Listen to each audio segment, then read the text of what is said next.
السلام عليكم ورحمة الله وبركاته. ازيك يا حبايبي؟ عاملين ايه؟ يا رب تكونوا دايما بخير. ابدأ الفيديو بتاعي بالصلاة على النبي. اللهم صل وسلم وبارك على نبينا محمد وعلى آله وأصحابه أجمعين. الفيديو النهاردة هقدم فيها وصفة علاجية. طبعا أنا شفت حالات كتير خالص بتعاني من فشل الكلوي، وحالات بتؤدي للوفاة، وناس عزيزة أوي أوي أوي على قلبنا ماتت بسبب فشل الكلوي ده.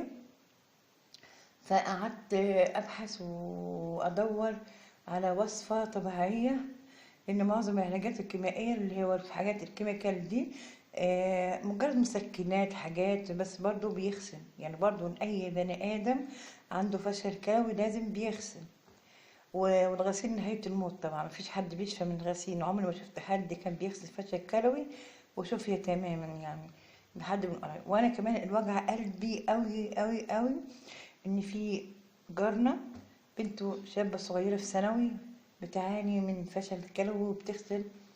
بجد يعني حاجة توجع القلب قوي، يعني تلاقي شابة صغيرة لسه بتبتدي حياتها وتلاقيها بتعاني من فشل كلوي، وكمان جالها فيروس. كمان هي بتغسل في الفشل، يعني بتغسل الفشل الكلوي دخلها فيروس كمان. يعني حاجة محزنة جدا، حاجة محزنة جدا جدا جدا. فعشان كده أنا قلت لازم ادور وابحث. انا عموما بحب الوصفات، انا بعشق حاجه اسمها الوصفات، واحنا ناس اسوان معظمنا كلنا زي ما قلت قبل كده ان حتى لو انسان جاهل وحد سأله على وصفه بيجاوب على طول، يعني ما اوريدي على طول بيجاوب. فمش عايز اطول عليكم وقالي كتير، فعايزه اقدم لكم الوصفه اللي هي وصفه سهله جدا جدا. قبل ما ابتدي الوصفه اسال الله العظيم رب العرش العظيم ان يشفي كل مريض يا رب بيعاني من المرض، سواء فشل كلوي أو غير فشل كلوي، ويرزق كل مشتاق بالذرية الصالحة يا رب العالمين يا رب. أختي من ضمنهم إن شاء الله. المرض ده يعني بيضايق الواحد، بيكبره عن سنه. هو كان ناس كتير بتقول إن هو يعني الموت بتاع ربنا، بس ناس كتير بتقول إن المرض إنذار للموت يعني. فحاجة بس أعمال بيد الله طبعا في الأول وفي الآخر. لازم قبل ما ناخد أي وصفة أو أي علاج أو أي حاجة نحسن الظن بالله إن هو هيشفينا بإذن الله. يعني قبل أي وصفة نحسن الظن بالله إن هو ربنا هو اللي شاف، ودي مجرد أسباب لا أكتر ولا أقل. طبعا ربنا ذكر في كتابه إن جعل لكل داء دواء. مفيش حاجة، مفيش مرض ملوش علاج إلا السامي هو الموت طبعا. عفوا. إلا السام وهو الموت، ما جبناش حاجة من عندنا يعني. هو ربنا سبحانه وتعالى هو اللي قال كده.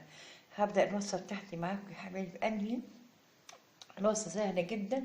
الوصفة دي بصراحة مش بتاعتي، الوصفة دي لعالم، الوصفة دي لعالم صيني. واحنا طبعا عارفين الطب الصيني طب ممتاز جدا، وانا بقرا فيه كتير، بقرا في الاعشاب، بقرا في الطب الصيني يعني بصراحة علاجاته مفيدة ومرضية.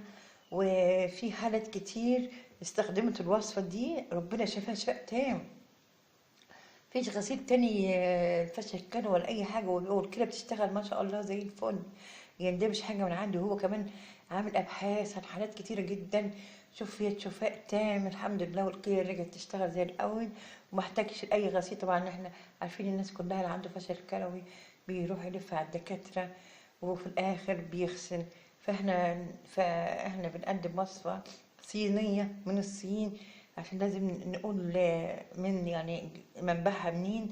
فهي الوصفة دي وصفة صينية، وانا بعتز بطب الاعشاب الصيني انه مفيد جدا جدا جدا. يعني هو الطب الوحيد اللي وصفاته اكسترا، يعني مفيش بعديها خلاص وصفات. فابدأ الوصفة بتاعتي معاكم، وهي وصفة سهلة جدا جدا. هي عبارة عن بصلة، او زي ما انتوا شايفين بصلة لازم تكون حمرا زي دي، عشان ايه؟ نسبة الحرقان فيها كتير. ما نجيبش البصل اللي هو الابيض ده، لا نجيب البصل الاحمر. تمام. وعسل اسود اهو، اهو زي ما انتوا شايفين. بقى نقول تاني، بصلايه وعسل اسود، هما دول بس اللي تبع الوصفه. زي ما انتوا شايفين البصل اللي كانت قدامنا احنا بشرناها اهو، تضربه في كبة او اي حاجة، ونصفيها بشاش، نعصر الشاش كده، نصفيها بالشاش كده اهو، لغاية ما ناخد ايه المية بتاعتها دي، خلاص البصلة. تمام. هو العسل زي ما هو، زي ما احنا شايفين. هنبتدي بقى الوصفة. هناخد، بصوا، هناخد معلقتين، معلقة أكل دي، هناخد منها معلقتين كبار كده، معلقتين كبار من مية البصل اهي. ادي واحد، ادي اتنين زي ما احنا شايفين اهو. هنجيب بقى معلقة شاي اهو، معلقة شاي صغيرة، ناخد منها معلقة واحدة من العسل، ونضيفها على معلقتين كده. احنا ايه، نشيل الحاجات دي اهو،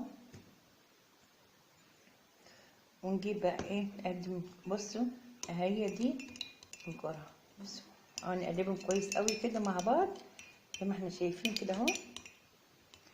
نقلب نقلب كده. تمام كده، قلبنا. دي بقى ناخدها امتى؟ ناخدها امتى؟ ناخدها كل يوم، كل ساعتين. يعني مثلا اخدنا الجرعة دي الساعة مثلا، يعني الساعة 7 الصبح، ناخدها الساعة 9. اخدناها الساعة 9 ناخدها الساعة 11، وهكذا وهكذا وهكذا، كل ساعتين، سواء قبل الاكل او بعد الاكل. بس يستحسن والله تكون قبل الاكل بساعة، يعني ريت يعني تجيب نتيجة مرضية. يستحسن تكون قبل الاكل بساعة، يا ريت يعني. ناخدها كل ساعتين، كل ساعتين ناخدها لغاية ما يجينا نوم بالليل. من الصبح من اول ما نصحى من النوم، ناخد معلقتين من مية البصل دي، عليها معلقة صغيرة، معلقتين كبار من مية البصل، عليها معلقة صغيرة من العسل الأسود، نقلبهم مع بعض وناخدها. بعد ساعتين برضو ناخد معلقتين من مية البصل على معلقة من عسل الأسود، برضو نعملها لغاية ما يجينا النوم بالليل، لغاية ما يجينا النوم بالليل. نواظب على الوصفة دي لمدة 4 أيام. شايفين صوابع؟ لمدة 4 أيام. بعد ال4 أيام إن شاء الله بإذن الله نروح نحلل الفشل الكلوي، هتلاقي فيه تحسن كبير كبير قوي قوي قوي.